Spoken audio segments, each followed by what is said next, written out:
जय श्री गणेश भक्तों, स्वागत है आपका हमारे चैनल डेली स्पिरिचुअल स्टोरीज पर। प्यारे भक्तों, आज हम सुनने जा रहे हैं आषाढ़ मास के कृष्ण पक्ष की संकष्टी चतुर्थी की व्रत कथा। भक्तों, आषाढ़ मास के कृष्ण पक्ष की चतुर्थी को कृष्ण पिंगल संकष्टी चतुर्थी का व्रत कहा जाता है। इस साल 2026 में यह व्रत 3 जुलाई शुक्रवार को रखा जा रहा है। इस दिन भगवान गणेश के कृष्ण पिंगल स्वरूप की पूजा की जाती है और रात्रि में चंद्रोदय के बाद अर्घ्य दे व्रत खोला जाता है। तो आज आप भी इस कथा को जरूर सुनिएगा, क्योंकि यह कथा सुने बिना यह व्रत अधूरा माना जाता है और किसी भी कथा को हमें पूरा सुनना चाहिए। इसलिए इस कथा को अंत तक सुनिएगा। और अगर आप भी गणेश जी के भक्त हैं तो कमेंट में लिख दीजिए जय श्री गणेश। कथा के अनुसार द्वापर युग में महिष्मती नगरी का महीजीत नामक एक राजा था। वह बड़ा ही पुण्यशाली और प्रतापी राजा था। वह अपनी प्रजा का पालन पुत्र व्रत करता था, किंतु संतान विहीन होने के कारण उसे राजमहल का वैभव अच्छा नहीं लगता था। वेदों में निसंतान का जीवन व्यर्थ माना गया है। यदि संतान विहीन व्यक्ति अपने पितरों को जल दान देता है तो उसके पितृगण उस जल को गर्म जल के रूप में ग्रहण करते हैं। इसी आहापोह में राजा का बहुत समय व्यतीत हो गया। उन्होंने पुत्र प्राप्ति के लिए बहुत से दान, यज्ञ और आदि कार्य किए, लेकिन फिर भी राजा को पुत्रोत्प्राप्ति नहीं हुई। जवानी ढल गई और बुढ़ापा आ गया, किंतु वंश वृद्धि नहीं हुई। तदंतर राजा ने विद्वान ब्राह्मणों और प्रजाजनों से इस संदर्भ में परामर्श किया। राजा ने कहा कि हे ब्राह्मणों तथा प्रजाजनों, हम तो संतानहीन हो गए।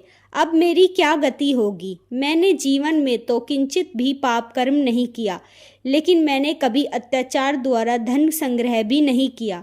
मैंने तो सदैव प्रजा का पुत्रवत पालन किया तथा धर्माचरण द्वारा ही पृथ्वी शासन किया है। मैंने चोर डाकुओं को दंडित किया, इष्ट मित्रों के भोजन की व्यवस्था की, गो ब्राह्मणों का हित चिंतन करते हुए शिष्ट पुरुषों का आदर सत्कार किया।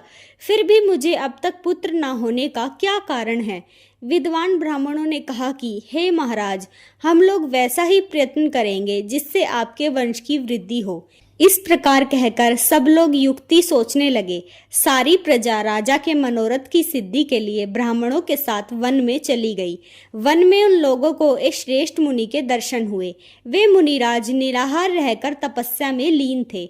ब्रह्मा जी के समान वे आत्मजित तथा सनातन पुरुष थे। संपूर्ण वेद विशारद, अनेक एवं ब्रह्म ज्ञान से संपन्न वह एक महात्मा थे। उनका निर्मल नाम लोमश ऋषि था। प्रत्येक कालपांत में उनके एक एक रोम प्रतीत होते थे, इसलिए उनका नाम लोमश ऋषि पड़ गया। ऐसे त्रिकालदर्शी महर्षि लोमश के उन लोगों ने दर्शन किए। सब लोग उन तेजस्वी मुनि के पास गए। उचित अभ्यर्थक एवं प्राणमादि के अनंतर सभी लोग उनके समक्ष खड़े हो गए। मुनि के दर्शन से सभी लोग प्रसन्न होकर परस्पर कहने लगे कि हम लोगों को सौभाग्य से ही ऐसे मुनि के दर्शन हुए हैं। इनके उपदेश से हम सभी का मंगल होगा। ऐसा निश्चय कर उन लोगों ने मुनिराज से कहा, हे ब्रह्म ऋषि, हम लोगों के दुख का कारण सुनिए। अपने संदेह के निवारण के लिए हम लोग आपके पास आए हैं। हे भगवान, आप कोई उपाय बतलाइए। महर्षि लोमेश ने पूछा, सज्जनों, आप लोग यहाँ किस अभिप्राय से आए हैं? मुझसे आपका क्या प्रयोजन है? स्पष्ट रूप से कहिए, मैं आपके सभी संदेहों का निवारण करूँगा।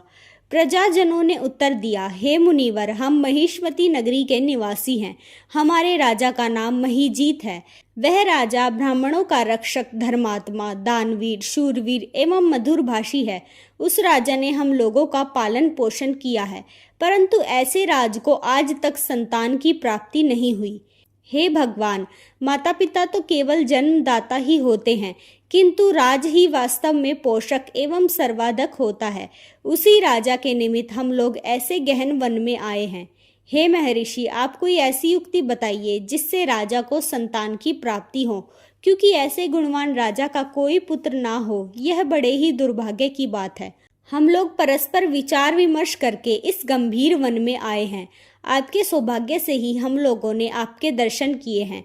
हे मुनिवर, किस व्रत, दान, पूजन आदि अनुष्ठान कराने से राजा को पुत्र प्राप्त होगा? आप कृपा करके हम सभी को बतलाएं। प्रजा की बात सुनकर महर्षि लोमेश ने कहा, हे भक्तजनों, आप लोग ध्यानपूर्वक सुनो। मैं संकट नाशक व्रत को बतला रहा हूँ। यह व्रत निसंतान को संतान और निर्धनों को धन देता है। आषाढ़ कृष्ण चतुर्थी को एक दंत गजानन नामक गणेश की पूजा करे। राजा व्रत करके श्रद्धा युक्त हो ब्राह्मण भोजन करवाए और उन्हें वस्त्र दान करे। गणेश जी की कृपा से उन्हें अवश्य ही पुत्र की प्राप्ति होगी। महर्षि लोमेश की यह बात सुनकर सभी लोग करबद्ध होकर उठ खड़े हुए। नतमस्तक होकर दंडवत प्रणाम करके सभी लोग नगर में लौट गए। वन में घटित सभी घटनाओं का प्रजाजनों ने राजा से बतलाया। प्रजाजनों की बात सुनकर राजा बहुत ही प्रसन्न हुए और उन्होंने श्रद्धा पूर्वक विधिवत गणेश चतुर्थी का व्रत करके ब्राह्मणों को भोजन और वस्त्र आदि का दान किया। रानी सुदक्षिणा को गणेश जी की कृपा से सुंदर और सुलक्षण पुत्र प्राप्त हुआ। श्री कृष्ण जी कहते हैं कि हे राजन, इस व्रत का ऐसा ही प्रभाव है। जो व्यक्ति इस व्रत को श्रद्धा पूर्वक करेंगे वे समस्त सांसारिक सुख के अधिकारी होंगे। तो प्यारे भक्तों, आप भी इस साल यह कृष्ण पिंगल संकष्टी चतुर्थी का व्रत अवश्य ही कीजिएगा।